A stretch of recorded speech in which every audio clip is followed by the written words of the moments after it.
Officer of the Delta. For those of you who don't know, recording is in progress. I'm the executive officer of the Delta Conservancy, and it's my honor to MC the meeting this afternoon as co-chair of the Stewardship Council for the Delta Plan Interagency Implementation Committee Restoration Subcommittee. Jeff and I sort of trade off on facilitating these meetings, so today's my turn. So looking forward to spending some time with you all, and thank you all for being here to be part of the Restoration Subcommittee meeting. I need to start with some housekeeping. In the event of emergency, please be calm, grab your things, go outside, and then we'll meet over at the park. Just forgot the name of the park. Thank you, Roosevelt Park at 1615 9th Street over there. Restrooms are right down the hall. Wi-Fi is free and you can access it just through CNRA guest, and no password is needed.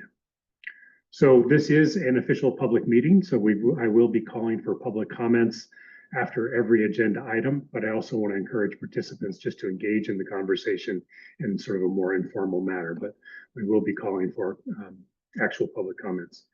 If anyone is interested in making a public comment in the room, please just raise your hand and we will have microphones that run around so that you can be heard online. And anybody on the Zoom call, you're probably familiar with this, but you can go to the bottom and go to the reactions and raise your hand. And when you're called on, you'll be unmuted and you can participate. If you have any challenges in making a public comment, if you're online, you can email engage@deltacouncil.ca.gov, or you can call or you can text 916-902-6459, and somebody can assist you with making your comment. So next up, we want to do a quick overview of the agenda.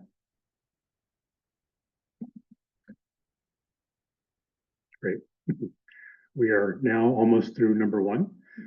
We're going to have a presentation on Wetland Regional Monitoring Program, the survey that was recently conducted on representation in decision making.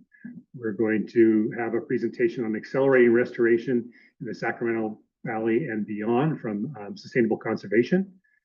We'll talk a little bit under number 4 about Delta Adapts and Restoration Subcommittee connections. And the Restoration Planning Forum is our 5th agenda item. Just talk about the upcoming planning forum, how people can be involved, and where the planning is and what stage it's at. And we're going to take a break in there somewhere too. I saw her in the other agenda. Okay. All right, so let's go ahead and we'll do introductions. If folks on the panel or the members could just introduce themselves, their name, their agency, and any announcements they'd like to make. I'll kick us off because I have an announcement. Again, Campbell Ingram, Executive Officer of the Delta Conservancy. We were allocated $29 million under Proposition 4, and that's for our general purposes. We anticipate breaking that funding into our 3 main programs, which are ecosystem restoration, nature-based solutions, and community development. We are doing lots of outreach right now to get feedback from anyone in the Delta, community members, practitioners, to just better understand how do we invest this funding in the most effective way possible to get the greatest benefit out of the funding. So if you have ideas and thoughts, please let us know. And we anticipate developing our grant guidelines over the coming months and probably opening a solicitation in early fall. All right, good afternoon, everyone. I'm Jeff Henderson. I'm the Deputy Executive Officer for Planning for the Delta Stewardship Council. And my announcement is that on April 1st of 2025, our ecosystem amendment regulations will be in effect. That represents the conclusion of several years worth of work to develop an ecosystem amendment to the Delta Plan that shifts our focus from sort of a mitigation approach to an ecosystem-based and ecosystem-centered approach. So we're very excited about that development. And yeah, that's just wrapping up a pretty significant piece of work for us. Good afternoon, folks. I'm Amanda Cranford with NOAA Fisheries, or the National Marine Fisheries Service. I'm sitting in for Kathy Marcinkevich, our Assistant Regional Administrator for the Central Valley Office. And I do not have any updates to report out today, nothing that you all have probably not seen in the news. So thank you for having me. Good afternoon, everyone. My name is Jamie Silva. I'm the Environmental Program Manager overseeing the Land Management and Environmental Services section with the Central Valley Flood Protection Board. And no announcements for me. Good afternoon, everyone. I'm Megan Hurdle. I'm Deputy Secretary for Biodiversity and Habitat with California Natural Resources Agency. And one announcement, on March 21st in this building, there will be a Wildlife Reconnected workshop happening. It is open to the public, but we're hoping folks that have restoration and wildlife connectivity experience will sign up for it. You can find it online if you search California Wildlife Reconnected Workshop. It will pop up. Thanks. I will call your name. Can you please introduce yourself online? Alex Thompson. Hi, everyone. Alex Thompson, I'm here presenting the Wetlands Regional Monitoring Program item. I work for the San Francisco Estuary Partnership. Cohen Sarai. Hi, good afternoon, everyone. This is Sarai Cohen from the US EPA. I'm the Wetlands and Ocean Section Manager. Thanks for letting me attend virtually. Jay Ziegler. Good afternoon, everyone. Jay Ziegler, Delta Watermaster. Thanks for the opportunity to participate in the discussion today. I don't really have any new announcements where I think folks are aware and tracking the board's continuing work in updating the water quality control plan. And of course, I think in the context of this meeting, we're continuing to monitor the announced cuts in a number of monitoring programs that the federal agencies have announced, as well as potential cuts in programs that will affect those monitoring programs. So that's probably our leading concern in the moment. So thanks, everybody. Katie Haldeman.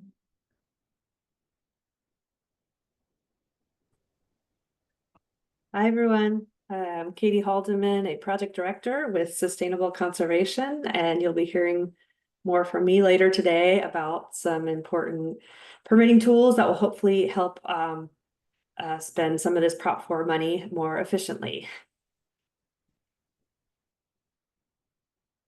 Virginia Gardner.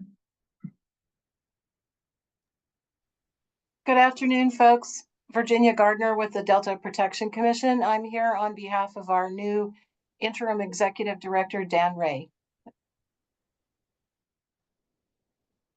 Shoko Shinbra.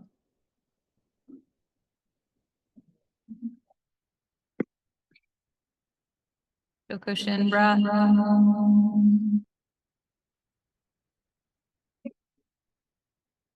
Shoko Shinbra, Delta Stewardship Council.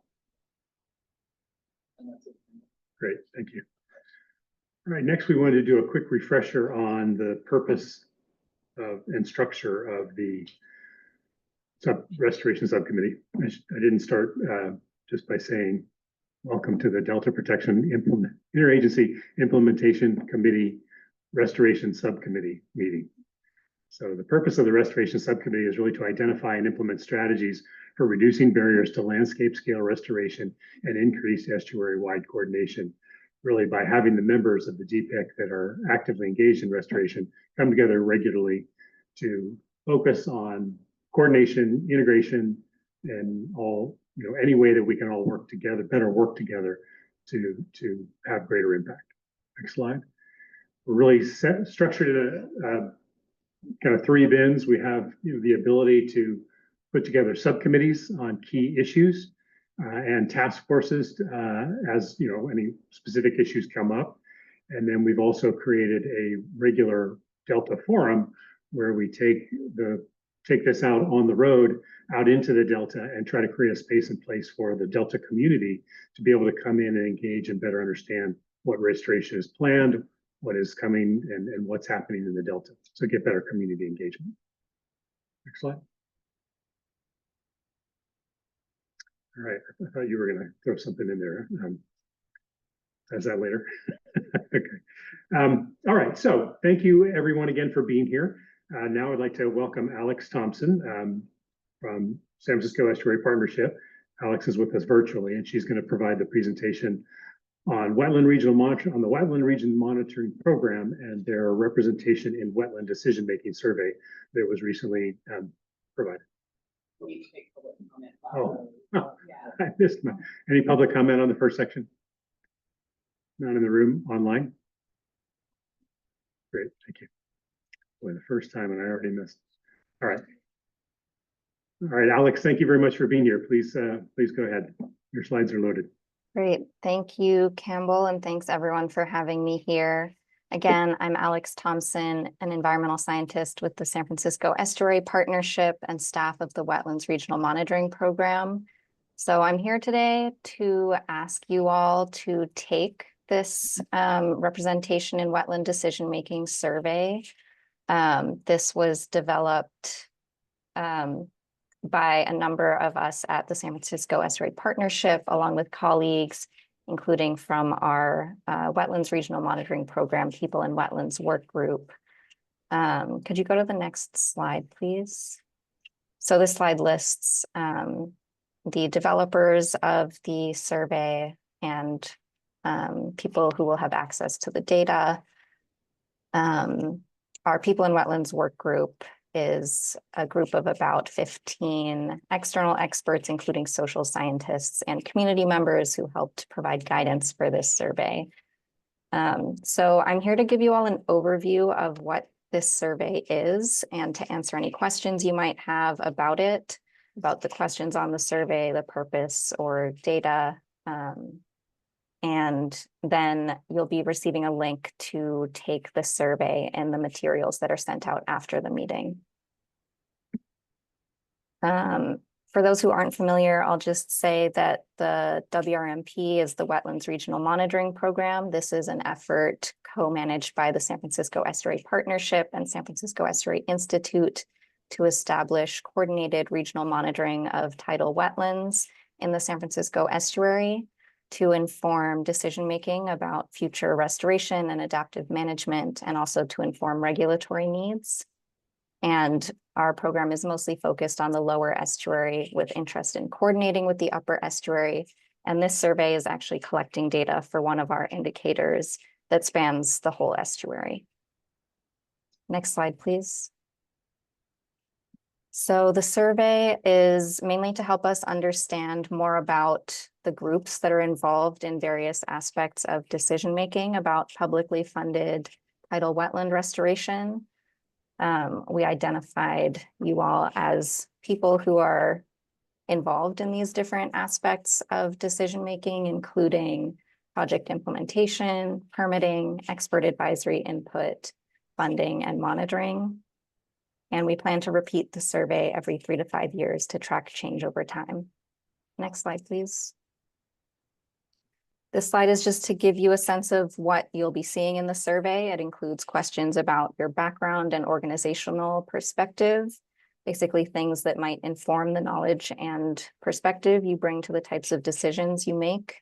This does include demographic questions, and if there's anything you're uncomfortable answering, feel free to just skip those questions. We will also be comparing the demographic data we receive from survey respondents to demographics of Bay and Delta communities as a whole, using American Community Survey data. You'll also see questions about decision-making in specific groups that you report being involved in a checklist. And these questions include involvement in different types of decisions, like funding, permitting, implementation, et cetera, and or questions about feedback on collaborative decision-making, like satisfaction with access to meetings. And these questions will depend on which groups you report being involved in.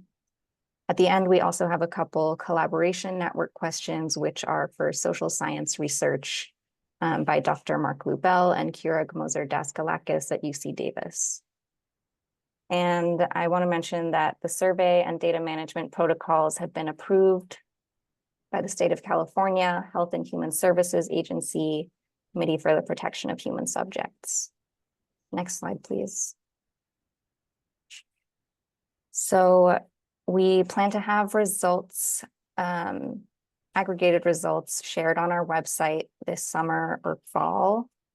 And this shows an example of the type of aggregated results you might see. If you want to be notified of the results, feel free to sign up for our newsletter via WRMP.org. A subset of the data will be shared with Kira and Mark at UC Davis for their research. And we may be required by the California Public Records Act or other law to disclose individual responses to the survey to anyone who requests them, but all questions are optional, so you can answer some of the survey questions and skip any that you prefer not to answer. Next, please. So this slide just shows a list of all of the different groups that we're asking to take the survey. You don't need to digest all of this information. This is just to show you that you may be involved in some of these other groups. And so you may have already received it and taken it through one of the other groups, or you may be receiving it again through a future group. And I'm just asking that you only take it once. Okay, next slide, please. Just a couple key notes. We're collecting responses through the end of the month, so until March 31st. Please fill it out before then. Again, please don't fill out the survey multiple times. And if there are any questions, if there's time, I'm happy to take them now, or you're welcome to reach out to me over email after the meeting. That's all I have. Great, thank you, Alex. Any comments or questions from the members? Members online? Nothing online. I have one quick question. I'm just curious. I know we distributed the survey to our board right after our board meeting in January. Have you been getting good feedback or getting good response? Folks actually filling out the survey, or do we need to prod them and remind them to do that? Yeah, well, first, thanks so much for helping distribute the survey. And we have gotten a good number of responses so far. I think we're at about 80. So I think that's pretty good. Right, are there any public comments? There is no public comment online. None in the room. All right, thank you again, Alex. We appreciate the presentation. Thank you. Next up, Katie Halderman from Sustainable Conservation will present Accelerating Restoration in the Sacramento Valley and Beyond. Katie, appreciate you being here. Ready when you are. Great, I'm ready to go. So if you can advance, we'll get to our cover slide. Great. Well, hi everyone. Yes, Katie Haldeman here, Project Director with Sustainable Conservation. And thank you all for this opportunity to present to your meeting. And for those who don't know our organization, Sustainable Conservation is an environmental nonprofit that advances the collaborative stewardship of California's land, air, and water for the benefit of nature and people. And we have several programs in our organization that focus on different things, for instance, groundwater recharge, soils, dairies, but I'm part of a team that supports the development of and training on expedited permitting pathways for habitat restoration projects. So next slide. I will tell you about what we're going to cover today. I'll give you a brief background on our program. I'll tell you what permitting pathways are out there now and why it's important to take advantage of them. I'll talk about their benefits, some updates, as well as a new restoration permitting roadmap that's specific to the Sacramento Valley, but also includes the Delta. And finally, let you know about a handy web tool to help pick out appropriate environmental protection measures for your project. So first, a little bit about our program at the next slide. You will see that I think we all know they're cutting green tape and other efforts. There's been a lot of momentum around improving our regulatory systems to help save time and resources and get more environmentally beneficial projects done. So Sustainable Conservation and others have been working in partnership with the agencies and project proponents to put restoration projects on a separate regulatory path and create new processes to help prioritize restoration work. So on the next slide, I am going to just run through the benefits of using efficient permitting pathways. As I said before, there's a lot of coordination that's been done. We did a lot of effort to coordinate and get input from project proponents and regulators to develop a common set of environmental protection measures that can be used, so you're not reinventing the wheel with each project.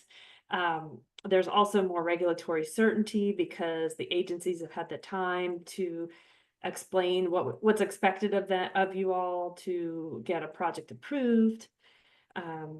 There can be more predictable timelines, which can help when you're dealing with construction on a project. And then it does save folks time and money. Now, in terms of the types of projects that will qualify, on the next slide, you will see projects. There's some pathways that will cover upland projects, things not associated with the aquatic or riparian area, but the majority of work is happening in those aquatic riparian areas. And here's a list of the most commonly implemented types of projects throughout the state. And it's specific to your area, the Delta.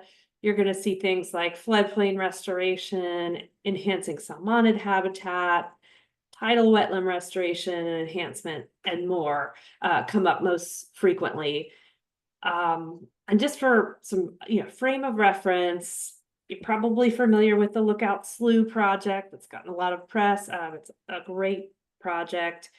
They were able to use one of the restoration specific permitting pathways, and that did help their project. The Staten Island project underway, they're using an expedited permitting process. So the projects can have other benefits beyond just restoration. It can have flood protection benefits, groundwater recharge benefits, just like those projects. Now, I wanted to touch on some of the latest updates and important information in the restoration permitting space. So on the next slide, I will kick it off with the California Department of Fish and Wildlife's new restoration management permit that came out January 1 this year. And the biggest benefit, the big takeaway here is it allows for a single permitting process with CDFW if your project qualifies for that pathway. So that's big, because before you may have had to get up to 5 different authorizations for one project. And then this pathway, unlike previous pathways for issuing incidental take for a sensitive species, they will try to minimize the need for mitigation and any related financial assurances that you implement the mitigation. So that is also a big time and cost savings. Now, last we heard the DFW is getting close to issuing their first project under this new pathway. And once that information becomes available, we will share that with the public on our acceleratingrestoration.org website, which I'll let you know more about in a little bit. And that's where a lot of this important information will live. And we're also closely coordinating with the CDFW team as they continue to roll out this new process. There has been very substantial interest in folks using this pathway, so the department is very excited about it. They now also have some handy resources up on their website, including frequently asked questions. They have a link to the actual Fish and Game Code section that will tell you more about how to apply. And then as you can see here, there's a an email address you can reach out to if you want to see if your project might be a good fit. And then moving on to the U.S. Army Corps of Engineers, we're really excited about a reissued Regional General Permit 16. That was done in August last year, and a few things to note there. It was this used to be just related to a fisheries restoration grant program, primarily. So it was a little more narrow in scope, both geographically and what it could cover. And now this has been expanded to cover waters of the U.S. for the entire Sacramento Core District, which you can see here on the slide. And it's for aquatic restoration and enhancement activities. That is a more broader description of the types of projects that would have previously been able to qualify. One downside is because the Sacramento district doesn't extend into Suisun Marsh and Bay, I believe that's the San Francisco district. You may not get all the coverage you need, but I know the last I heard, the Army Corps is looking to expand on this model, but there's no timeline on that yet. So stay tuned for the Suisun Marsh and Bay. And I know there's already a nationwide permit for aquatic habitat restoration, but this RGP 16 does have a few benefits that nationwide 27 doesn't have. So on the next slide, I will explain those benefits to you. Yeah, I'm sure some of you may be familiar with nationwide 27, but what RGP 16 does is it allows for conversion of waters from one type to another, which we've especially heard is important in areas that have tidal or coastal influence. And because it allows for that, and because the way the permit is structured, mitigation isn't required under this permit because you're minimizing impacts. So that is very helpful. Then the standard for qualifying is a no net loss of waters rather than having to have a net increase. So it does bring the changes the standard a bit to be a little more inclusive than their previous permit. And finally, we were very excited to see that they have specifically called out the other state and federal restoration permits and their associated protection measures as being consistent with this permit and something that you can use with this permit. So that will help with your state and federal Endangered Species Act compliance. So again, you can check out the Sacramento District's webpage if you really want to get into the nitty gritty on that. And next, I want to get into a permitting process that can oftentimes, from what we hear, be the most challenging and take the most amount of time. A lot of times because there's so much engineering involved and there's two agencies involved. But that is the 408 categorical permission process. So for those who don't know, 408 permission is required, or letter permission is required when you're going to be altering, occupying, or using a core civil works project. So that's something like a levee or rock revetment. So the key terms here are, altering or using, but you got to make sure that the activity isn't injurious to the public interest or impairing the usefulness of the civil works project. So if you're going to completely deauthorize something, then typically the Corps will not use this pathway, and it's to be determined how they might want to permit that. But the Sacramento district does have what they call a categorical permission for environmental restoration projects, 500 acres and 5,000 cumulative linear feet or less. And because some of the legal review and other reviews have been done in advance, this pathway gives you a faster approval. which is much appreciated. I know we've heard from folks that'd like to see that limit raised, but that's where it is for now, based on projects that core district has seen in the past.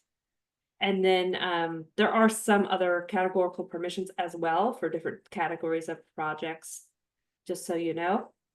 And I think the key takeaway here is if you are doing, a project that's going to have some significant impacts on the course of the works project, or even need a 408 permission, just make sure you consult your Army Corps staffer really early in the process, especially so you can get clarity on what permitting pathway might be most appropriate for you.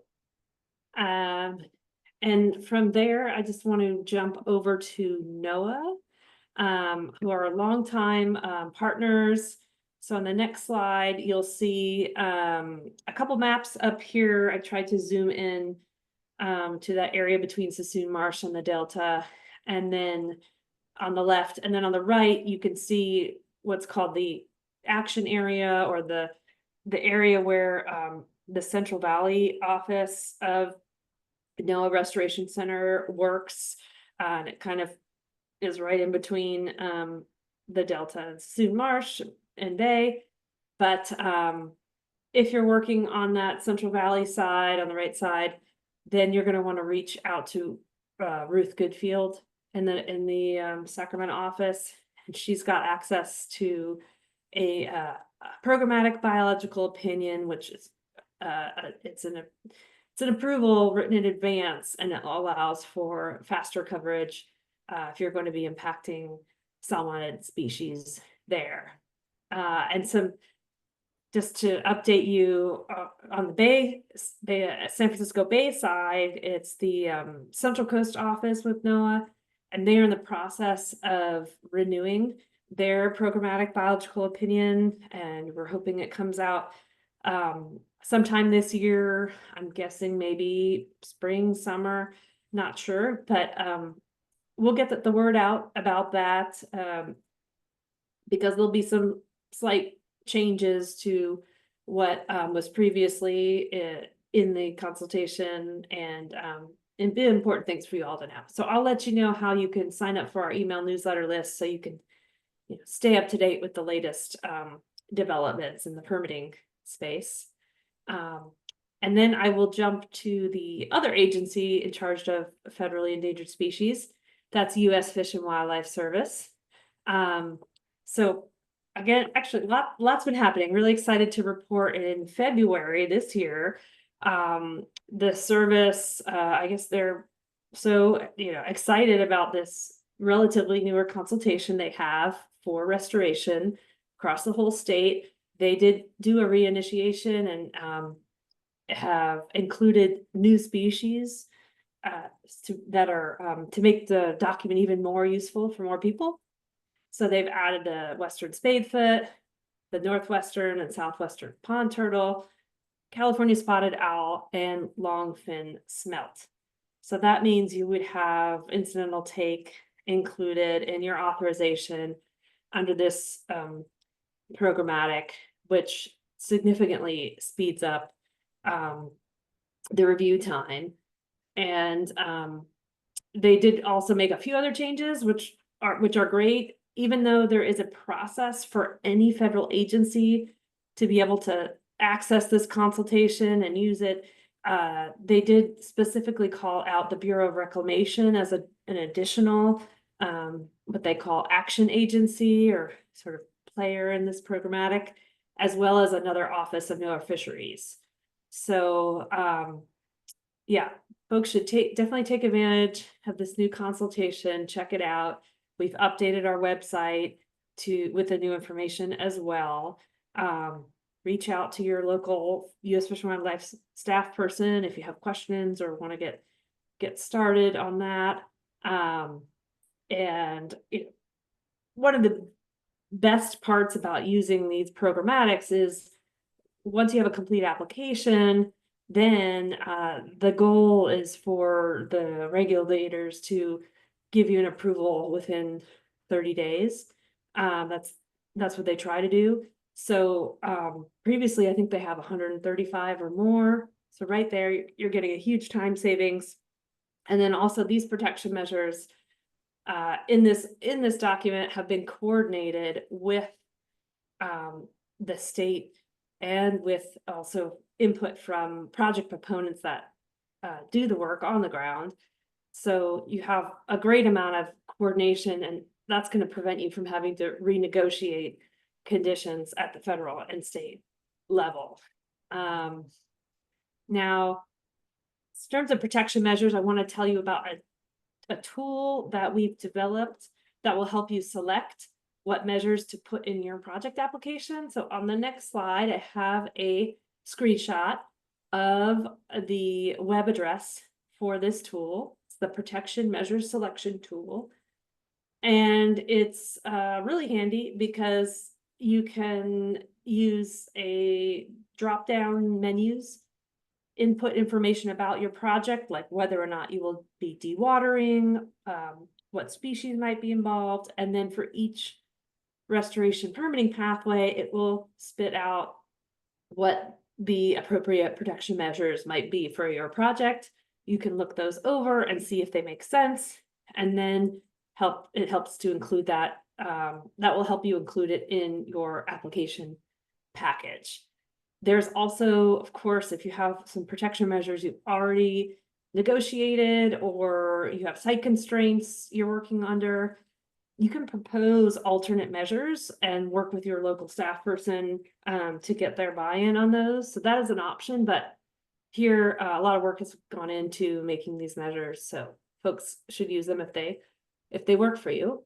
And then wrapping all these details together, you know, how does it all fit together, and how do I know what permit I need to get and when? On the next slide, you'll see a screenshot of our relatively new Sacramento River Basin permitting roadmap webpage. So that is housed under the Find More Permitting Pathways tab on our acceleratingrestoration.org website. And on the next slide, you will see the 3 different roadmaps that are available on this webpage. You've got what we call Permit Like the Pros, but it's really a high-level step-by-step guide from project conception out to all the way till monitoring and wrapping things up, what you have to consider. So it gives you that really high-level look. And then that goes into a kind of a decision tree where we have all the different regulatory processes that are relevant to the area you work in, and it'll ask you questions and get you to ultimately figure out which permitting pathway might be the best. And then you work with the regulators to confirm that. And finally, we've got just a table that serves as a great screening tool where you have the permit. Oftentimes you have the size characteristics of the project or what types of projects that permit might cover, and some details and benefits with hyperlinks to all the underlying laws and regulations. So it's sort of your cheat sheet to look and quickly screen a project for what pathways might be appropriate. So on the next slide, I will also just plug our technical assistance work that we do for folks. I threw a lot of information at you today, and in the future, if you have specific permitting questions about your project or you want high-level permitting strategy, even though we don't work on discrete projects or filling out permit applications and that kind of thing, we're always here to help. So just reach out to us at restoration@suscon.org. We'd love to talk to you, and we can also walk you through some of the tools I just mentioned during this presentation. And again, if you want to stay engaged on the permitting pathways as they get updated or new ones come online, we encourage you to join our email newsletter list. So you'll see in the next slide, there is a location on our website where you can sign up. You can either go to the home page and scroll to the bottom and put it in your information, or just email us at restoration@suscon.org and we'll get you the link. A few more ways how you can stay engaged on the next slide. We just like to let you know, we always love hearing about your restoration projects, featuring them in either our greater organization website, on our accelerating restoration website, or our newsletters. We also do webinars with different speakers in this industry. So just reach out to us. We'd love to hear from you. And then I just want to touch briefly on next steps and where things are going from here in terms of some of the work we're doing. So I encourage you all to take a look at the white paper we produced last year, Accelerating Restoration in the Sacramento Valley and Beyond. So this report, just real quick, it was the result of interviews with 39 organizations and over 80 individuals, mostly video-based interviews and some follow-up calls. And then we've grouped recommendations for how to further accelerate restoration into 5 different categories. And those are maximizing use of existing pathways, creating dedicated restoration teams within all the regulatory agencies, expanding successful pathways, creating new pathways where gaps exist, and advancing solutions to ongoing restoration challenges. And I know we got some feedback before the presentation started. I know some folks were interested in landowner incentives to do restoration. So I encourage you all to look at recommendation 5, where we do a deeper dive there.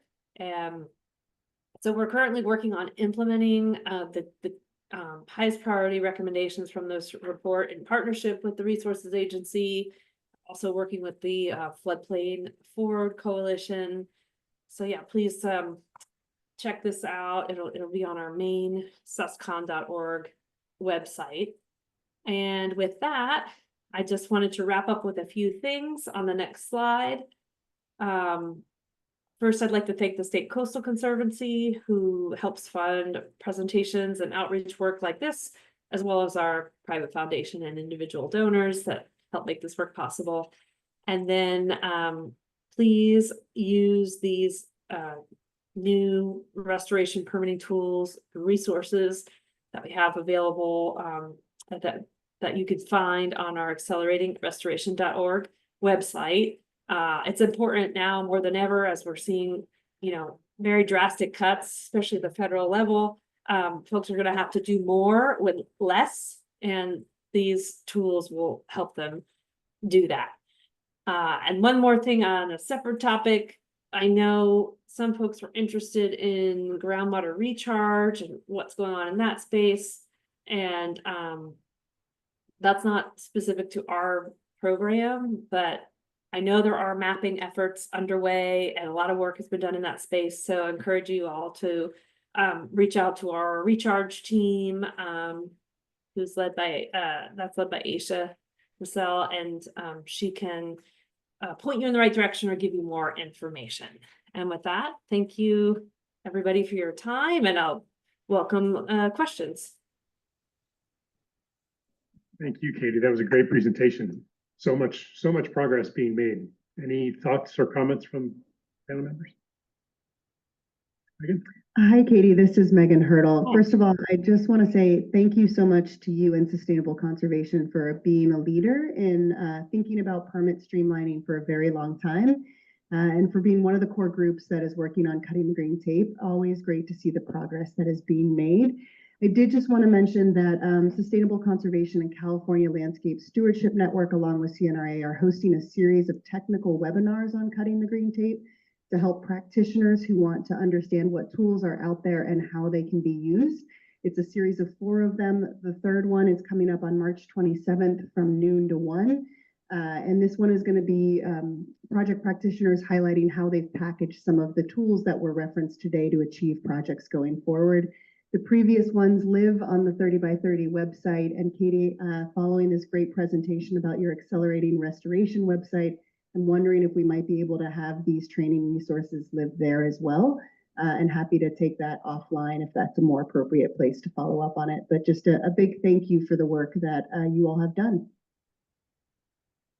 Great, thank you for that, Megan. Yeah, I'm sure we can figure something out. We love hosting resources on our website, so we'll be in touch. Any members online? Yes, we have two members. The first one I saw go up was Cohen Sarai. Hi, this is Sarai. This is really great. I super appreciate the effort and think that fits well with many other efforts that everyone's doing. I had a question about as far as some of the permitting pathways and also the new tool, whether you have any ability to like track, or if you're trying to figure out how to track how many projects are using those tools, and what the outcomes of those projects are. Over. Yes, that's a great question. I'll break it into two separate things. First, in terms of tracking usage of, I'm guessing you mean the protection measures selection tool, or any of the tools on our acceleratingrestoration.org webpage. We do have some back end and analytics that we do to see engagement with those different tools. So that that's something we can track, internally, and to see how how things might need to be improved. And then also, I did want to throw this out there that we are always open to feedback on the website, how it could be improved, or any of the tools could be improved. So we really appreciate that input. And then in terms of tracking maybe permit usage, my colleague Stephanie Falzone, she does tracking of many of the different permitting pathways, especially when the agencies post information online or are required to post that information online. And then there's some agencies we're still working on getting more of the data from, but I think we have a pathway forward there. And it is, we have a graph in our in that white paper on accelerating restoration in the Sacramento Valley and beyond that shows the increased usage of the different pathways over time. And it's a combination of there being more pathways, but then also more usage of those pathways. So yeah, I think we are doing well on tracking, and we cannot, but there's always some room for improvement. And does that answer your question or help? Yeah, absolutely. I mean, my group's been involved with like the Brit down in the Bay, and one of the things that we started doing was asking the Brit to track their use of some of the tools, right? Like the PBOs, the Sustainable Conservation Water cert, those sorts of things, so that we can try to figure out if that's added value. Seems to be. So I haven't read the report yet, so I'll go check it out. And I'm also really interested in the tool that you guys built for the protection measures, because I think that's super needed, and it would be really interesting to see how people are using it and how much it's helping them figure out what to do for their projects. So just looking forward to anything you do in the future. I think it's really awesome. Thank you. Great. Yeah, I will say that we were very pleased after literally the many years of effort that went into developing those protection measures with so many different people, that California Department of Fish and Wildlife has been able to essentially use those measures in their new permitting process and use them as a starting point. So that was very encouraging, and they're working collaboratively and help keeping things coordinated between the different restoration permitting pathways. Megan, you want to add to that? Yes, full disclosure, cutting the green tape sits in my portfolio at CNRA, so I have a lot to say on this one. I just wanted to add on the question of where you can see things tracked. California Department of Fish and Wildlife has a cutting the green tape page, which has a story map when you can go look at the projects that have been permitted using their tools. It doesn't obviously cover all the tools that fall under this effort. And each year they issue a report to the legislature that talks about time savings, cost savings, and some of the key projects. I believe their next report should be out shortly if it is not out right now. Next comment from Jay Ziegler. Great. Katie, I want to also just thank you and Suscon for the work that you're doing in this space to kind of help us figure out how we expedite restoration projects. I have a couple of questions, actually. I'm wondering if you have found or looked at the development of regional conservation investment strategies and whether they have helped expedite permitting track. And I ask that in the context that we're kind of in a oddly confined space in the Delta in which restoration of one habitat quality may impact another, or almost certainly impact agricultural land uses. And I think it paints a picture where we should be making choices about the prioritization of managing toward different habitat types in different areas of the Delta. And I wonder if you think an RCIS framework might help us sort those choices in thinking about where we're managing toward different habitat values in different areas of the Delta. So maybe start on that one. Yeah, that's a good question.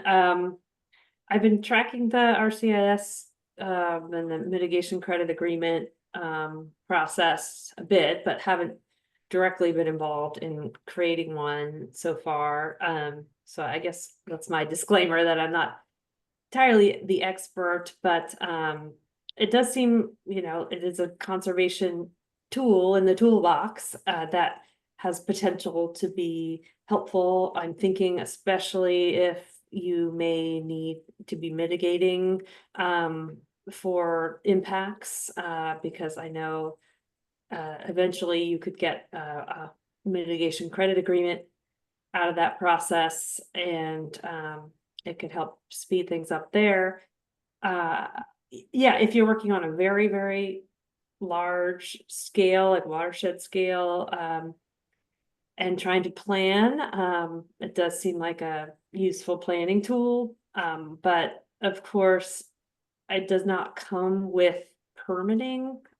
So that is a separate issue. And there isn't any reason that I see, just initially off the bat that something under RCIS or a project under RCIS could use one of the pathways that are out there.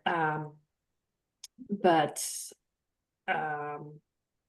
yeah, I think that it somewhat remains to be seen what the time and cost benefits will be, because it's, I don't know, still a work in progress. So hope that helps. Yeah, thanks for that.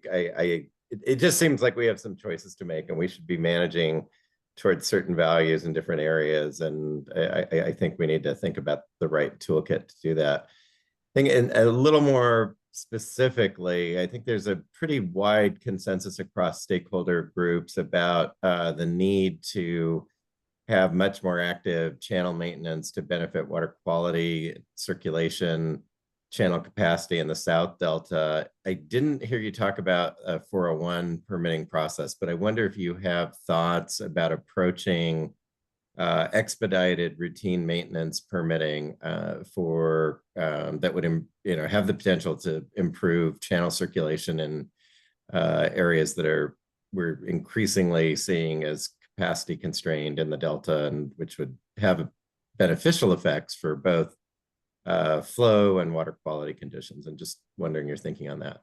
Thanks.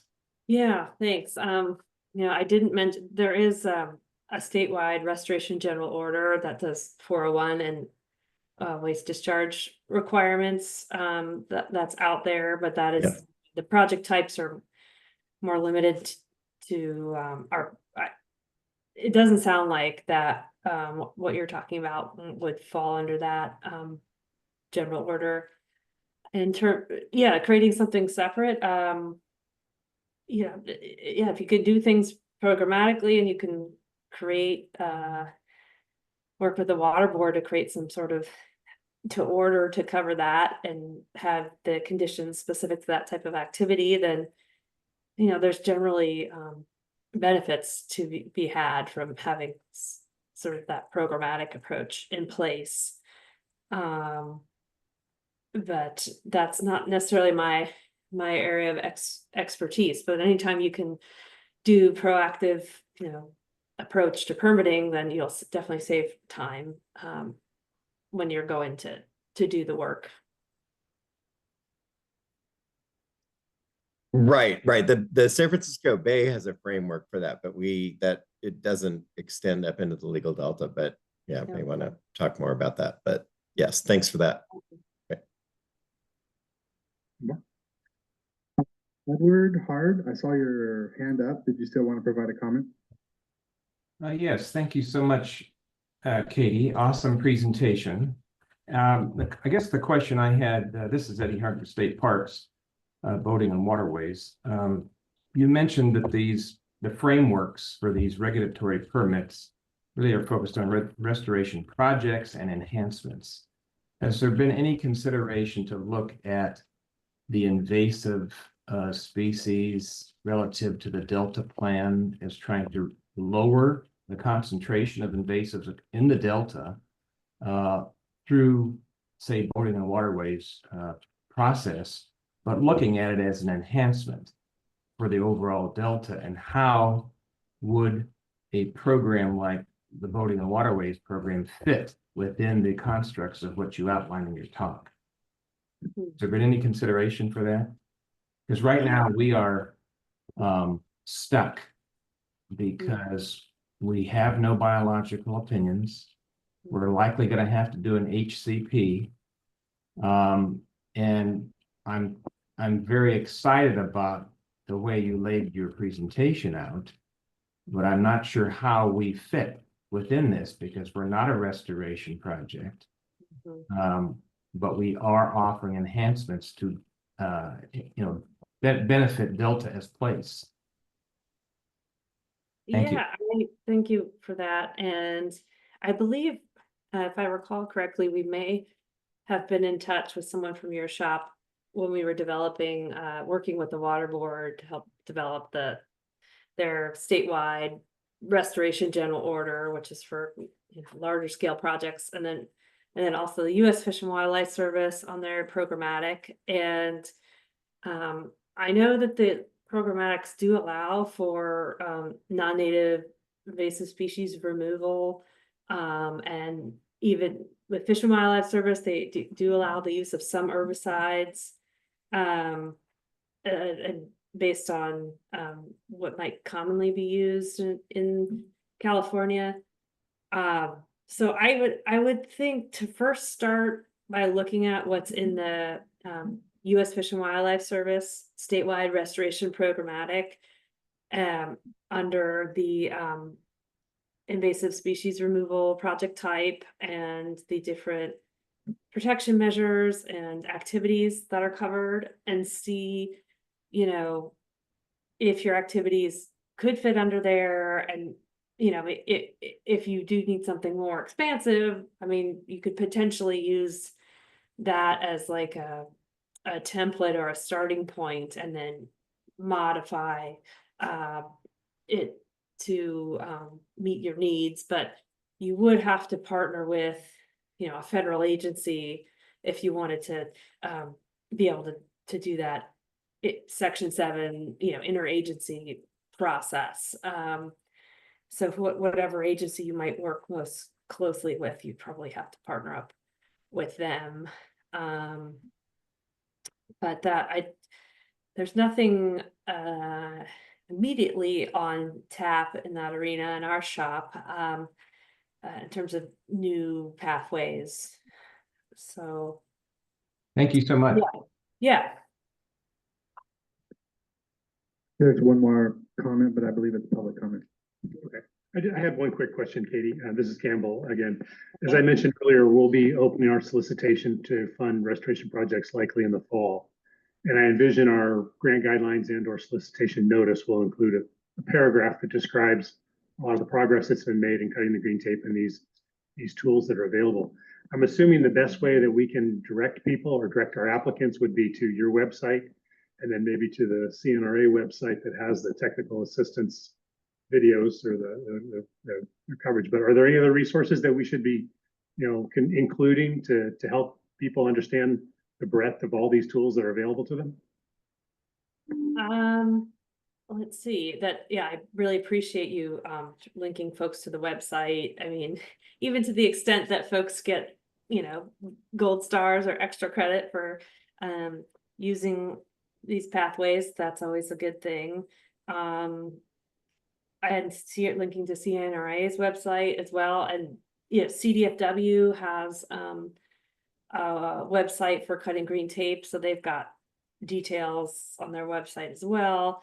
But other than that, yeah, our website's pretty comprehensive because we do have example permits that have been approved, example projects, application forms, contact information and all that. But yeah, we hope folks will take advantage. That's great, thanks. And I really appreciate it. I noticed in your presentation too, the potential for technical assistance as well. People can ask questions. Yeah, so please reach out to us. So it sounds like we do have one public comment here. Oh, sorry. Hi, Katie. Thanks for the presentation. Really great. I just wanted to say in the presentation, just to add the point, for projects that have a 408 nexus with the Army Corps of Engineers, the Central Valley Flood Protection Board, as a non-federal sponsor, applicants would need to have a permit from us. So just as a point of consideration for when you are planning for future projects. I did want to ask though, in your engagement with the Army Corps of Engineers and your interview process in developing this white paper, was there any thought on deauthorizing federal revetment in planning multi-benefit projects within the area in the Delta and Central Valley wise? Because we need to think about restoration as multifaceted, and with groundwater recharge and SIGMA implementation within the Central Valley is being very critical for the future of the environment and water use here in California. I was just wondering if there was any thought behind that. Great. Well, thank you. Yeah, thank you for the comment. I will. I can update our presentation for the future. I forgot to mention that the folks go through the flood board first to get 408 permits. But in terms of the revetment permit, it did come up in our interviews, and folks were hitting a road permitting roadblock there. And last I'd heard that the Corps was not sure what to do about those projects that were going to be removing revetment, but I do know the project proponents saw that there was a lot of utility in doing that. So I would say, unfortunately, I don't have the answer, but it remains to be seen. And all we're advising folks to do at this point is to really just have conversations with that 408 staff early on, so that they could, you can either phase the project or adjust things or just figure out where to go and what pathway might make sense. Thank you, Katie. And just as a follow-up question, and this may be a question for the secretary here. In your white paper, there's a recommendation in establishing restoration-specific teams and regulatory bodies. But in light of, budgetary constraints and the financial reality that we're all facing, how do you envision the future program, expanding to agencies like the Central Valley Flood Protection Board that, we do want to advance and accelerate restoration and multi-benefit projects, but we're just facing with so many hurdles? Katie, I'm happy to take this one. Yes, Just Deputy please, go Secretary. for it. I don't know if I want the full responsibility of secretary. That's a heavy load. So yes, like obviously looking at the budget cuts within the state and thinking about how do we continue to do innovative projects like this, innovative efforts like this. Ultimately, the goal with cutting the green tape and permit streamlining is both to save project applicants time and money, but also to save the state time and money, right? When we can reduce the amount of work that we as state staff have to do, but still ensure the same high quality projects that are lifting up environmental restoration, the hope is that we're doing more with less. There are some interagency coordination teams. I'm happy to plug you into those. I hear in your message you're not looking for another meeting, but the hope there is that by having these, we can actually move things a bit faster and a bit more coordinated.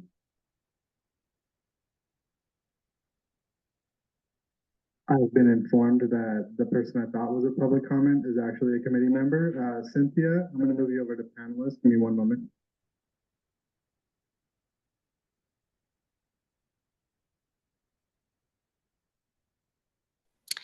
Hi, thank you so much. I appreciate it. I'm really excited about this. I shared this information with all of the districts within. I'm Cynthia Fowler. I'm the Ecosystem Restoration Business Line Manager for the Army Corps of Engineers South Pacific Division.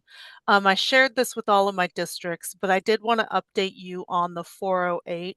The South Pacific Division is about ready to approve a similar regional categorical permission for all 408 for a certain category of 408 projects throughout the entire region and all of California, and that includes a similar ecosystem restoration category that is much like the Sacramento districts. If there is an interest to expanding the acreage or the linear feet of that, that's certainly something we could talk to the 408 program manager here in at headquarters about improving that. But I'd just like to include, since this looks to me more of an entire California type of ecosystem restoration, that when that's approved on Friday, and I can send that to you, to include that in your tools and resources.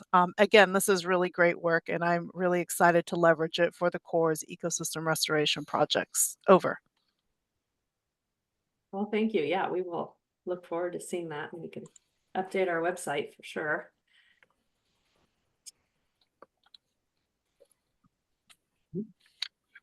And we have one comment in the room sitting right next to me.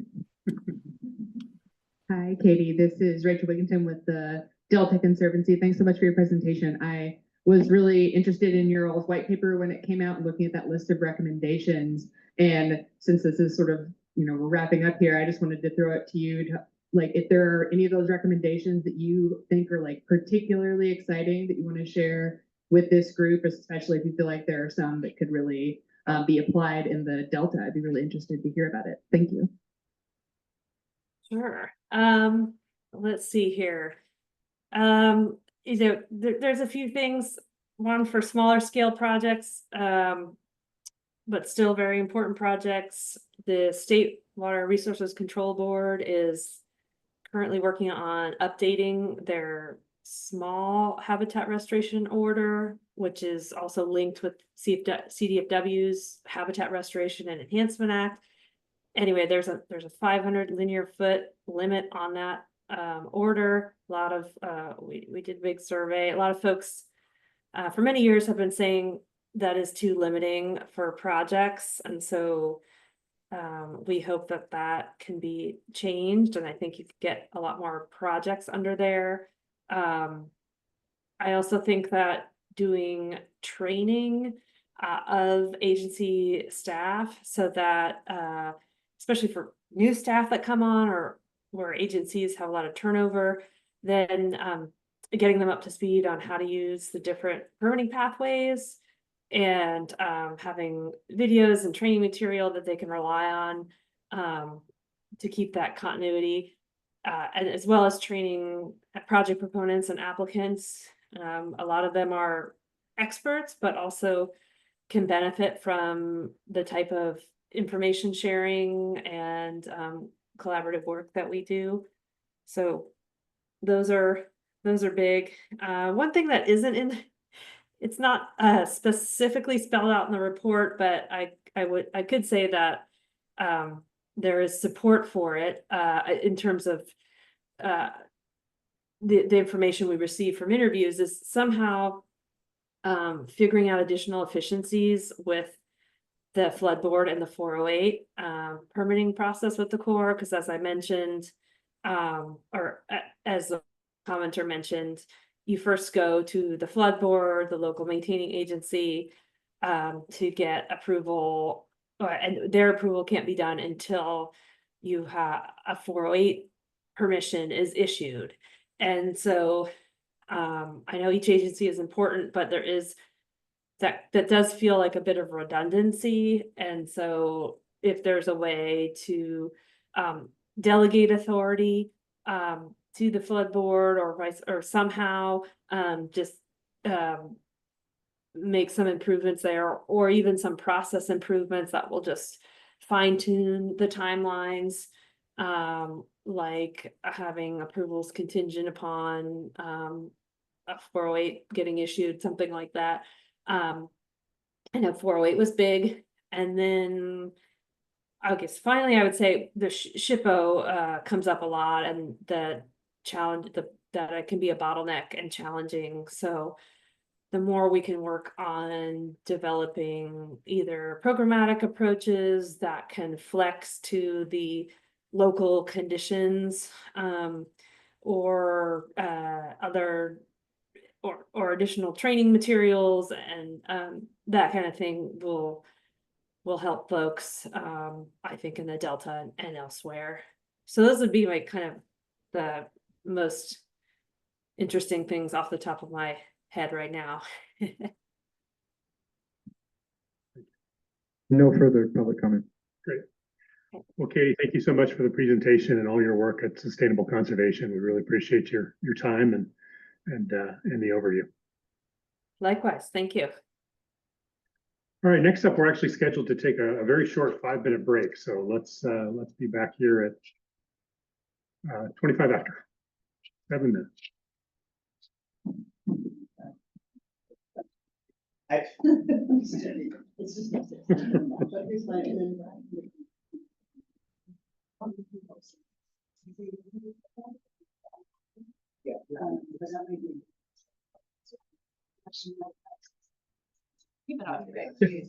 see you guys.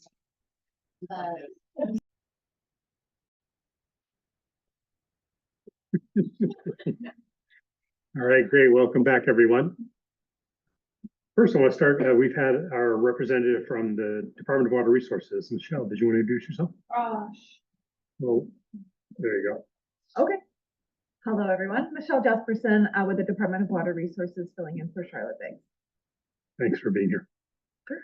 Okay, next up we have Morgan Chow and Annie Merritt with the Delta Stewardship Council, and they're going to give a presentation on the connections between Delta Adapts and the Restoration Subcommittee. Please take it away. Campbell. And yeah, good afternoon, committee members and members of the public. I'm Morgan Chow. I'm a program manager at the Stewardship Council for our, is it on? Oh, the light is on. Is that better? Oh, okay. I'm here with my colleague, Annie Merritt, and we're going to, who's really going to give most of the presentation today, to talk about Delta Adapts and the Restoration Subcommittee's work plan. Can you go to the next slide, Rachel?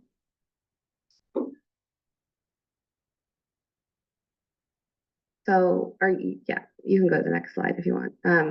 Yeah, so Delta Adapts is the Council's climate adaptation initiative. This graphic just shows it's really two parts. The first part was a vulnerability assessment that was done in 2021 that really focused on understanding the specific climate risks to the Delta, and the adaptation plan, which is the second part, which we're focusing on our conversation on today, is we've been working the last 3 years on. I think many of you have probably been in conversations about it before, but this is just kind of a reminder of what it is. We were in our public comment period for the plan, recently ended. We had a public comment and tribal consultation period, and now we're working on incorporating comments and preparing our final to bring to our council for adoption this summer.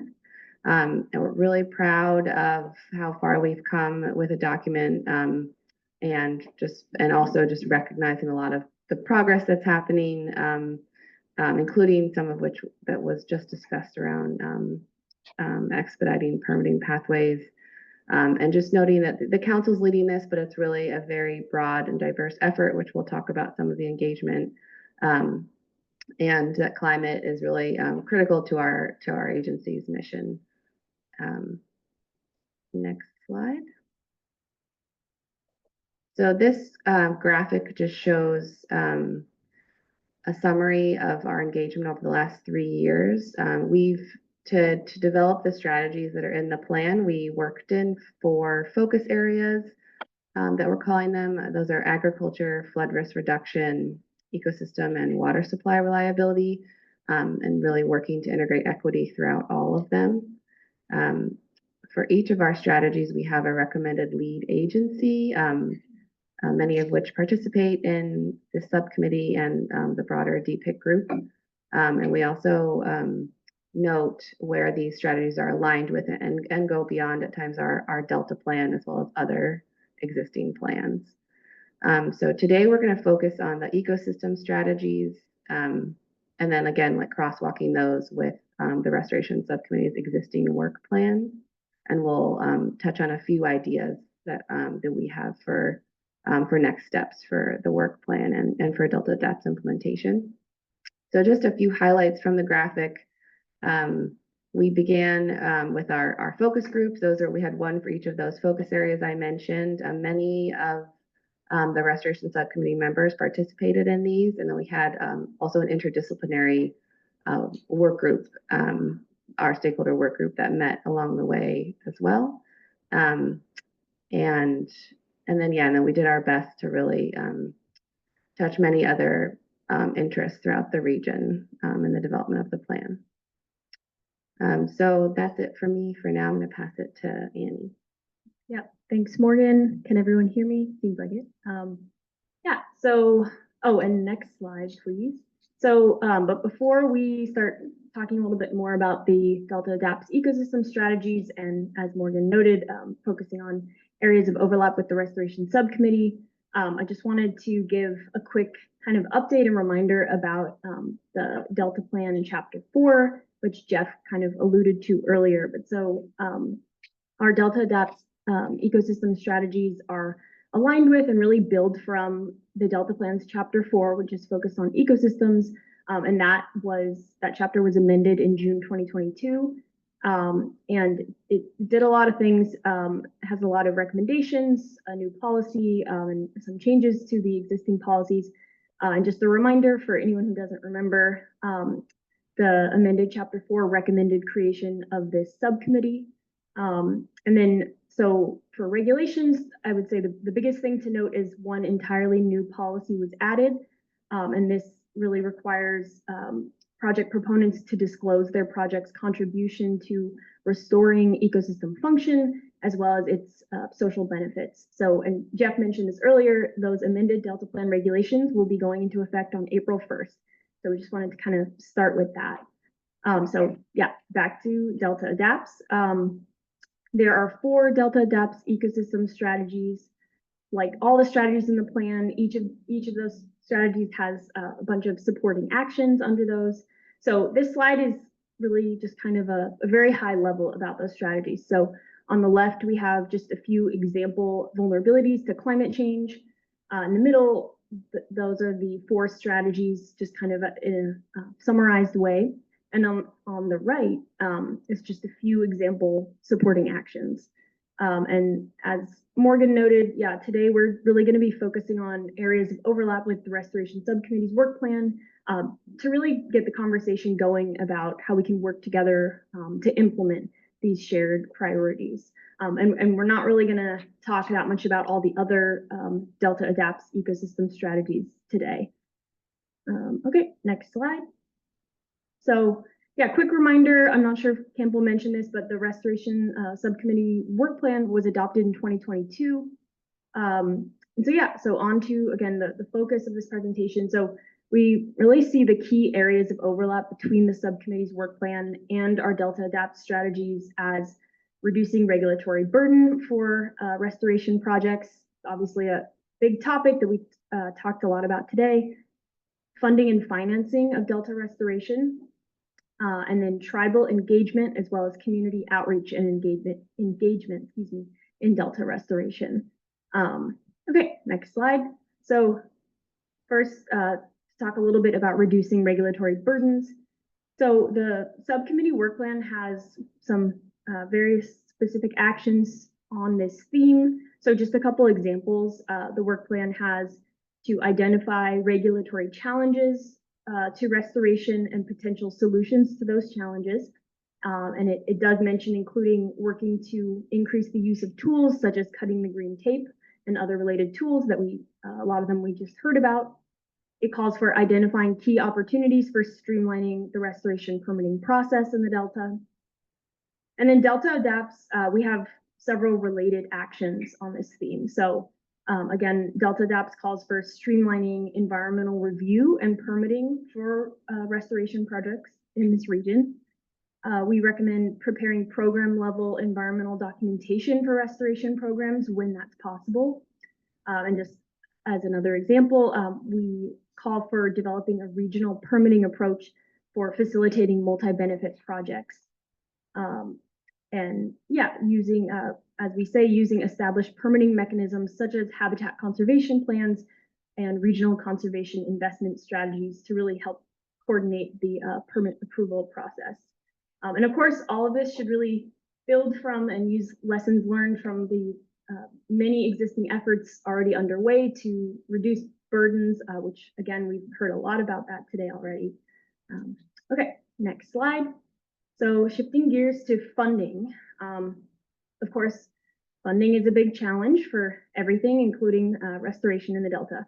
So Delta Adapts calls for exploring and engaging in a comprehensive restoration funding strategy for the Delta, including making sure specifically that there's funding for implementation, maintenance, and monitoring of restoration projects. It calls for considering the use of novel or blended funding sources. And specifically, we call for that funding should support competitive land acquisition from willing sellers, as well as supporting restoration on suitable public lands. And then, yeah, the Restoration Subcommittee work plan has various actions on the same theme. So specifically, the work plan calls out identifying institutional bottlenecks related to a couple things. So one, converting available funds efficiently into on-the-ground restoration projects, staff capacity, and bond language. And then, of course, actually identifying solutions to those bottlenecks. And it also calls for developing a strategy for increasing restoration funding in the Delta. So again, as part of Delta Adapts, as part of implementation, we'd really like to develop this comprehensive restoration funding strategy for the Delta. And of course, working with this subcommittee as well as all the other interested parties in doing that. So one thing we wanted to mention as kind of an idea for the next step is we're thinking about developing a memorandum of understanding between interested agencies that we recommend as leads for strategy implementation. Yeah, and we really see this as a way to identify and also commit to shared priorities for implementation for climate adaptation, broadly including ecosystem restoration. So, for example, we think that, you know, if there's interest in doing this, this MOU could kind of tie in this coordinated funding strategy for restoration. Okay, next slide. So a little bit about, actually kind of a lot of about tribal engagement and community outreach and engagement in restoration. So let's see, right after this, we're going to hear from Rachel about the Delta Restoration Forum series. So many of you, I think, are already aware that we've been doing that. We've had 2 of those forums so far. And in some ways, or in many ways, I'd say that's been pretty successful. We've gotten a lot of positive feedback from people who attended those forums They, really liked that they were able to network with other practitioners and learn about specific projects. And again, you'll hear more about that soon. But just wanted to note, so we got a little bit of tribal as well as landowner, farmer, and other community member participation in those events, but it was pretty low. And so one thing that we want to do is really increase engagement with those groups. So for Delta Restoration Forums, but also just a lot more broadly. So for example, talk about a few things. So for tribal engagement and partnerships, our Delta Adapt strategies really call for increasing tribal engagement in Delta restoration planning overall. And then one example of this could be through interweaving traditional knowledge into Delta restoration projects, so we call for that in Delta Adapts. And then I also just want to note some ongoing work by council staff that's already working on this. So our science program is working with some tribes to really start figuring out how to appropriately interweave traditional knowledge into Delta science and council activities. So just kind of an FYI, I guess, they're going to be putting on a traditional knowledge roundtable series, they have interviewed some tribes, and they're really working to develop some resources for others to look to on interweaving knowledges. So in Delta Adapts, a couple more things. We also call for identifying opportunities to return traditional tribal homelands in the Delta or restore tribal access to restored areas for traditional uses and access to tribal cultural resources. We also call for partnering with and funding tribes, giving them the opportunity to identify and implement nature-based solutions, as well as opportunities for co-managing restored public areas in the Delta. As I told Morgan, I think I tried to fit too much onto this one slide, but so for farmers and landowners, switching groups here, so the Delta Adapts plan, as Morgan mentioned, there's a whole section on agriculture. And we have a number of, actions related to farmers, but just want to focus on the ecosystem strategies, and a number of those relate to farmers. So just for some examples, we call for incentivizing the conversion or maintenance of land use types that halt or reverse subsidence. We have a number of actions related to that and subsidence. We also want to promote and incentivize climate smart farming practices and wildlife friendly farming practices. There's I think a lot more we could talk about for that, but for now, the last bullet point here. So really want to increase our engagement and engagement with vulnerable communities in Delta restoration planning and specific projects. So a couple examples from Delta Adapts. We call for increasing public access opportunities to restored areas and green space in the Delta with, a focus on the communities that currently have the least amount of access to those areas. Really just as we say in the plan, and as I think we all know, but we want to do more of, it's really important to hear from communities about their wants, their needs related to restoration in their local community, and bring them more fully into the planning process. I think that's it for me for now. And now Morgan will talk a little more about implementation. Thanks, Annie. I think that detail is actually really nice to ground, some of the relevant details that are in our plan. Zooming back out to really like our hope for the use of our adaptation plan. We see literally three main buckets. The first is around aligning adaptation priorities in the Delta. And I think one of the tools that Annie mentioned that we see to do this as a next step in implementation is to really think about facilitating an agency MOU that touches on some of these priorities and helps to be more coordinated around funding, and with a potential companion piece being that funding strategy that she mentioned. Second, around just being a framework and guidance document for future actions in the Delta. We would love to continue to sort of serve as a vehicle for collaboration with adaptation practitioners in implementation, and plugging into, the many existing collaborative groups that operate within the Delta, but really focusing on centering equity and climate action. So we think that there's a lot of actions that are called for in the adaptation plan that would be best served by this type of group, including some of what Annie mentioned around co-management, thinking about how to be coordinated when applying for funding, thinking about how we define and understand social vulnerability, thinking about and improving how we communicate risk, things like that. And then lastly, just the need to highlight the need for more investment in the region, both for projects, for coordination, for data and research needs. So yeah, we think that the MOU could help support that as well. And then next slide. So we mentioned, our public and tribal consultation period closed. Staff are now going through our many comments to get a final plan to our council this summer.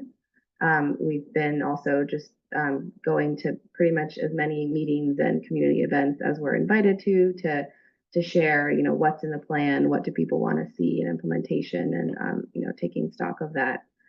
So yeah, thank you to all of your agencies that provided comments. We got a lot of really great letters with really constructive feedback.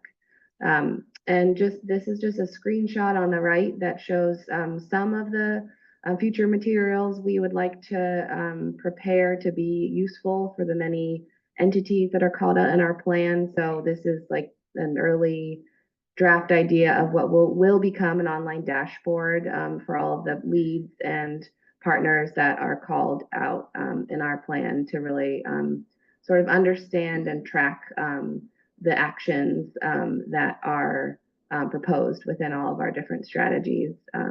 So we hope this will be a valuable tool for you all and the others that are called out in the plan. So I think next 2 slides. That's all from Annie and I. We just planted a couple questions. Next slide. If we have time for any discussion around, just wondering how our work and the adaptation plan can support you as the restoration subcommittee, and your thoughts on really how we can better engage agencies as we move towards implementation. Thank you. Thank you, Morgan. Thank you, Annie. Great presentation. Thanks for all the work on the Delta Adapts, and it's exciting to see that it's going to hopefully get approved this summer. I just want to kick it off with a little bit. I'm excited about the MOU, particularly around the funding issue. I think the Delta, for all its significance and all its challenges, got very little money in Proposition 4, $150 million for levee work and only $29 million for restoration. And I think we all need to work together better to be able to coordinate and get that ask out there, more broadly, better understood, why it's significant. And one of the things that I think helps that is we did it sort of at the beginning of the discussions for trying to inform Prop 4 discussions early on. We did do a Delta, I recall, we funding needs spreadsheet, and we worked with all the agencies and compiled lists of all the near-term projects that will be coming online in the next 5 or 10 years. If I remember right, that was close to like 1.2 billion. That's just rough memory. But I think that can be the basis for some of those discussions to revisit that, as well as, again, just work collectively to better define and highlight the needs of the Delta and try to make sure that we can get additional funding. That's my soapbox, my favorite topic. Any other comments from panel members?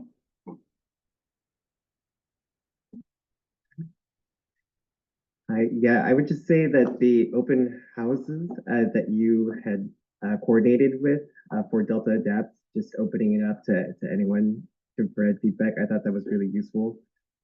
So if you can continue that during implementation, that'd be great. Thanks. Glad to hear that feedback. Glad you. If I could just add one more point, would be the emphasis on dollars for monitoring and maintenance of our wetlands that we have already restored or projects that are coming online here in the next few years. That's always the piece that's hardest. And, we're looking at ways to, possibly leverage dollars for ongoing maintenance and monitoring on our existing sites. But I do think that that's an important piece to include in any funding strategy. So I'm glad to see it here and glad to see it in the Delta Adapts. I think also just leveraging the amount of public participation that you had in Delta Adapts and bringing that to the legislature when we have opportunities to showcase like this represents, a collective consensus on what we need to do going forward. I think that can be really powerful in talking about our needs. Yeah, thanks for that comment. We got a lot of comments, I think, about the need for highlighting funding for maintenance in general. And also, we also have, in the document, there's a chapter on governance, and we've been pulling from some recent research from UC Davis that shows, just like the service that I think the work provides in connecting groups across the system. So. Anything on virtual? No comments from the committee members online. Any comments from the public? Oh, sorry. Jay Ziegler just raised his hand. Go ahead and provide your comments, sir. Go ahead, Jay. Yeah, I just wanted to thank the Stewardship Council for taking this on. I think it is really important. I think it creates a great window to approach how we organize around the Delta to think about projects that Delta communities may not always think of as adaptation projects, but that make a lot of sense as climate threats materialize in different ways, in different threat forms across the Delta. And so I think it's important to develop a kind of a report card process and to continually to look at this. I don't know if it's a 3-year or 5-year process, but I do concur with the comments that have been made here that it's really important to think about where we are prioritizing efforts for habitat, where we have groundwater banking opportunities that need the same accounting methodologies, where we have multi-benefit flood project opportunities that align with recreational and wider habitat goals and together. And I just think that this topic area can be really just robust in terms of providing a framework to account for, make progress on, prioritize certain kinds of projects that look different across the Delta. So I just want to thank the council for taking this on and look forward to continuing to be involved in it. And I think it also speaks to the different kinds of science monitoring programs that we need around the Delta to help advance understanding, awareness, and integration across agencies of coordinated strategies. And so I think this is a really important body of work, and look forward to kind of giving it voice across the state board and regional board in thinking about how we can collaborate better toward shared objectives. And I think I often describe it as thinking about sub-regional goals in the Delta, where we can all work together across federal, state, and local agencies at the same time. So thanks, Megan. I appreciate your covering this. There's no further committee comment. Any public comment? No public comment. Great. Well, Annie and Morgan, again, thank you very much. Appreciate the presentation. Okay. Rolling along, next step is Rachel Wigginton of our staff, Delta Conservancy, and she's going to present on restoration, the planning for the next restoration forum.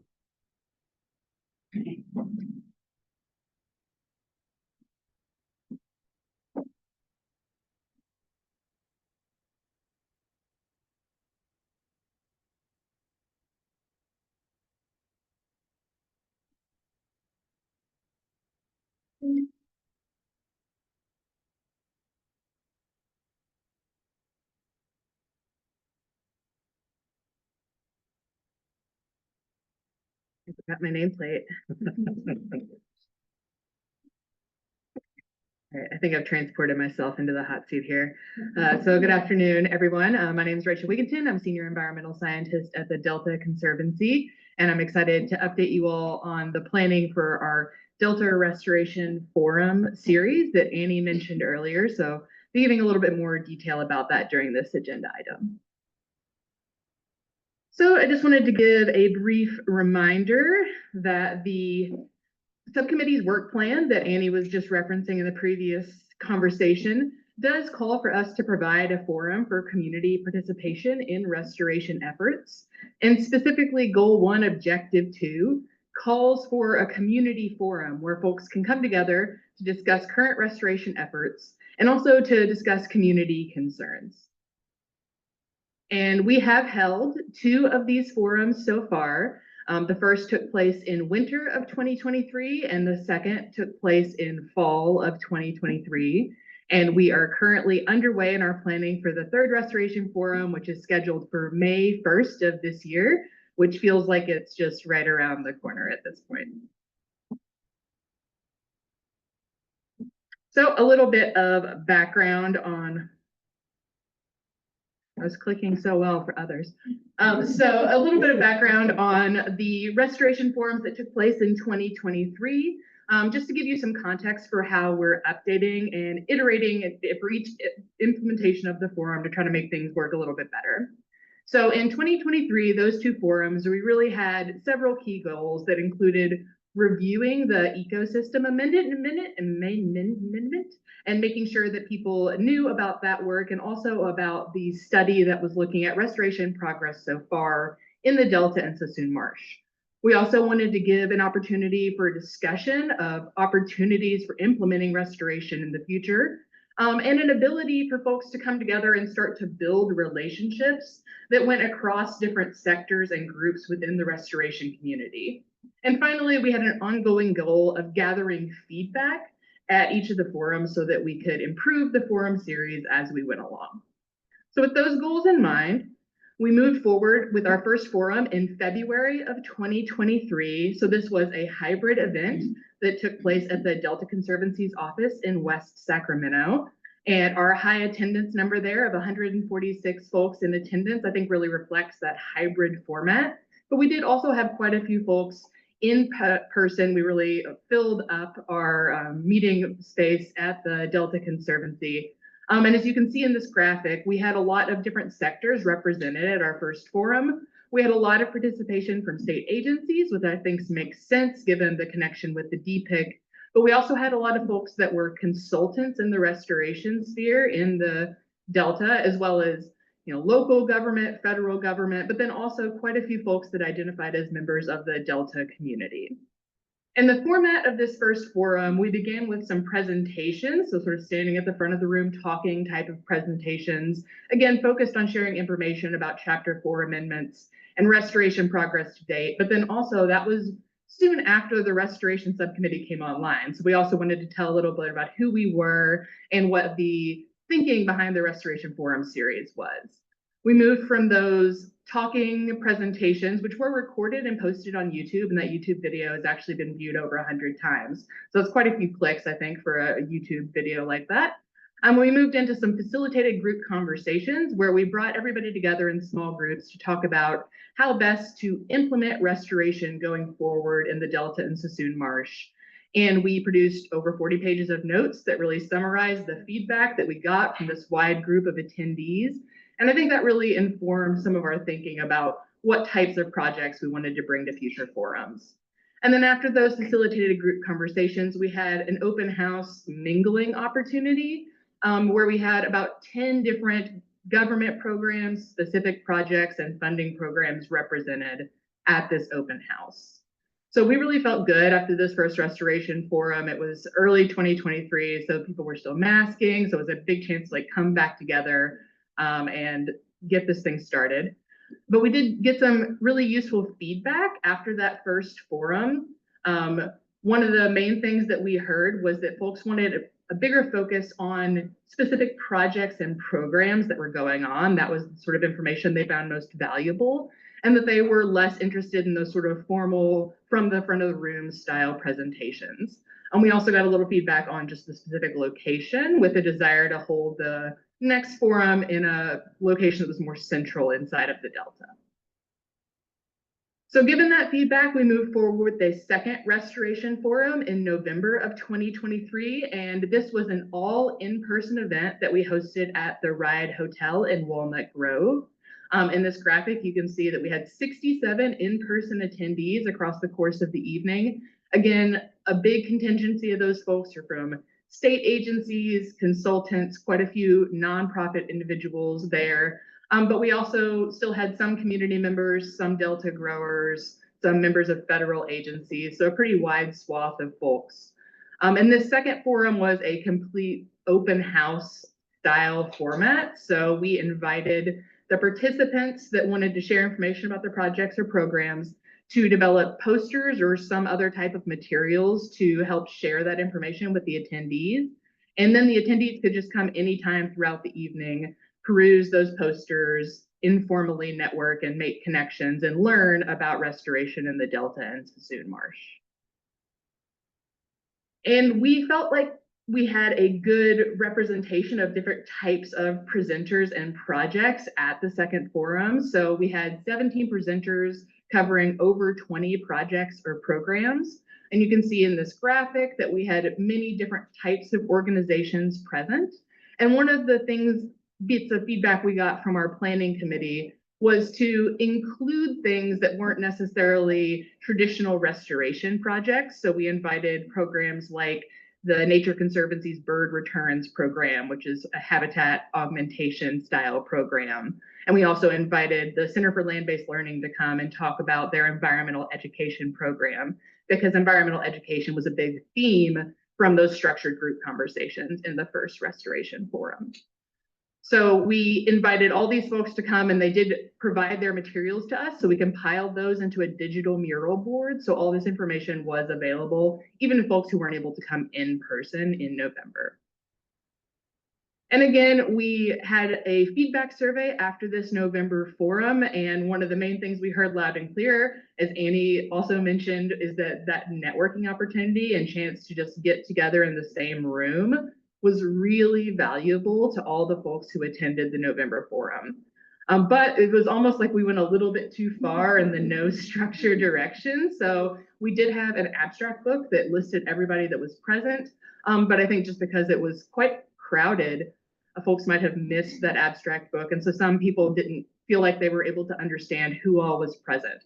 So maybe a little bit more structure at the next forum to help with that. And then also just a call for the planners, as Annie was highlighting, to continue to try to engage with the community, and particularly with Delta growers.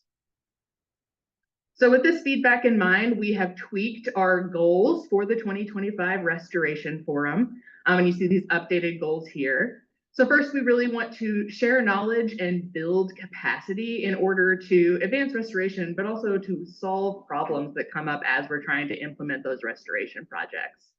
We want to discuss opportunities for implementing, but also really focus on funding, which we've talked about several times today, and novel collaborations. So bringing new people together who might not have worked together previously. And that ties into our next goal, which is to continue to make connections, to build relationships, but also to build trust within the restoration community in the Delta and Sassoon Marsh. And then finally, we want to continue to gather feedback, because we do foresee having these restoration forums continue into the future. So with those updated goals in mind, we have really been hitting the ground running with our planning for the 2025 Restoration Forum, which we are planning to host in person on May 1st from 3 to 5 at the newly renovated 1883 Clarksburg Schoolhouse in Clarksburg. You can see the beautiful renovated building in this image. And funded that work. We did fund that work, yeah, funded by the Delta Conservancy plug.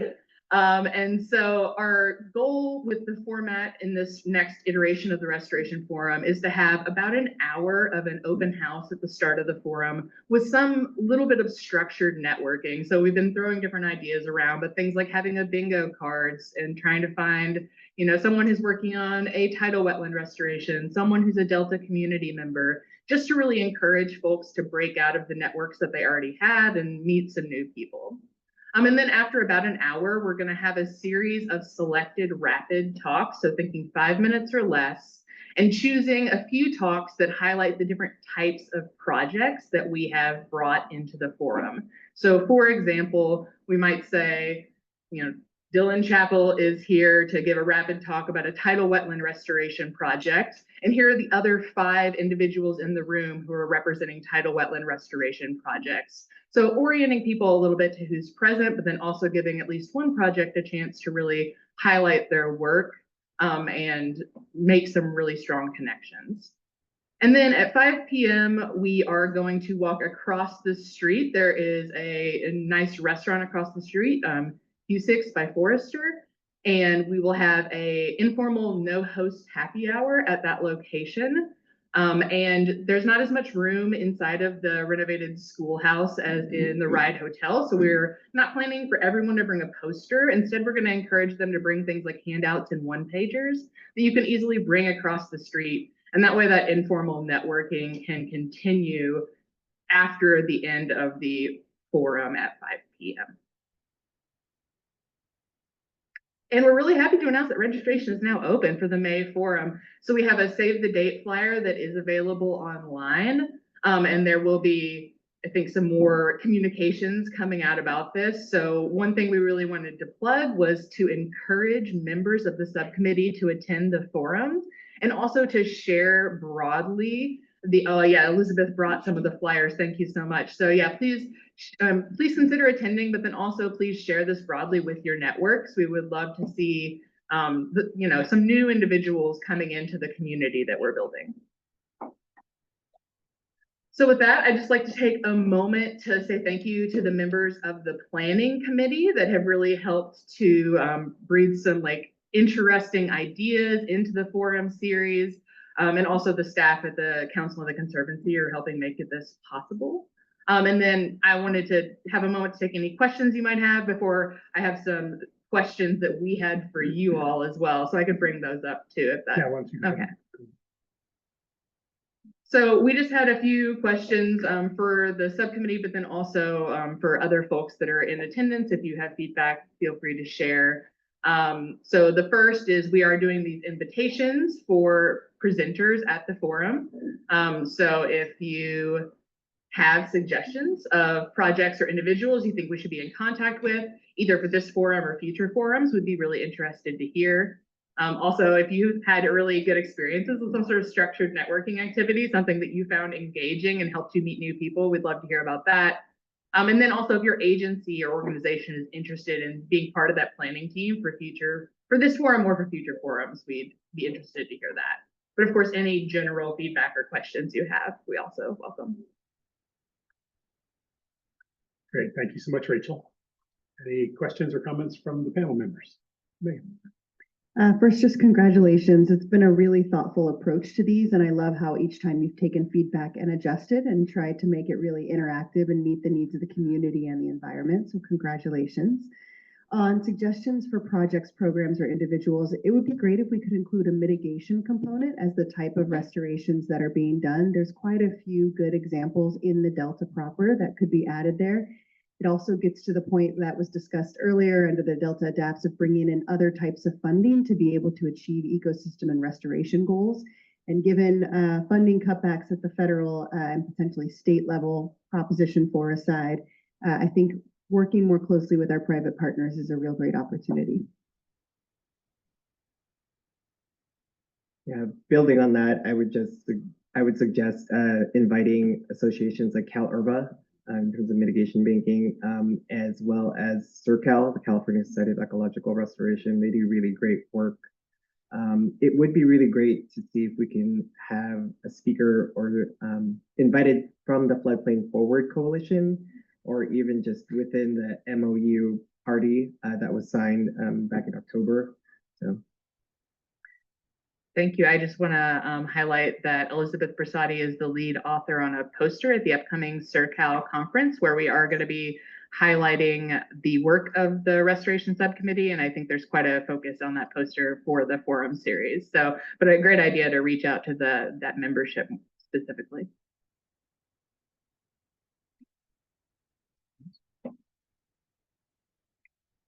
I think in addition to the focus on projects, it would be helpful to also have a focus on some of these permit streamlining approaches and financing, like building.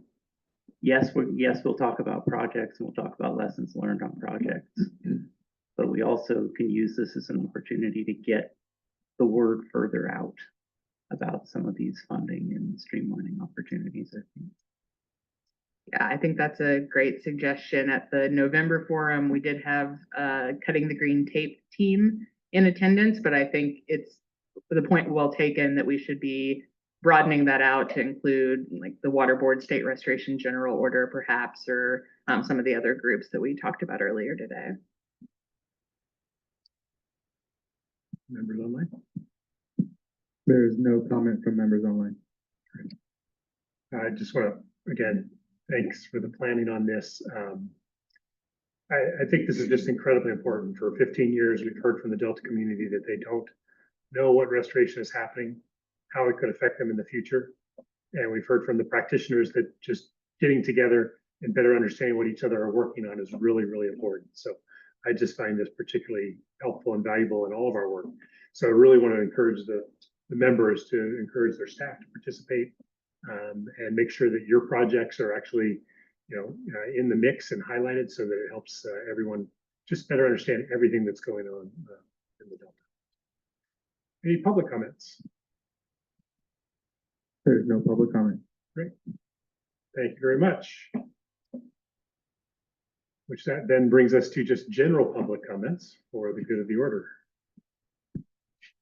There's no public comment. Great, thank you. All right, then with that, I think I can close the meeting of the Delta Plan Interagency Implementation Committee Restoration Subcommittee. And thank you all once again for participating. Do we have an idea when our next committee meeting will be? It'll be sometime August is general time frame, so obviously a lot of planning, and you'll be notified. Thanks again for attending, everyone. Have a good afternoon. Thank you.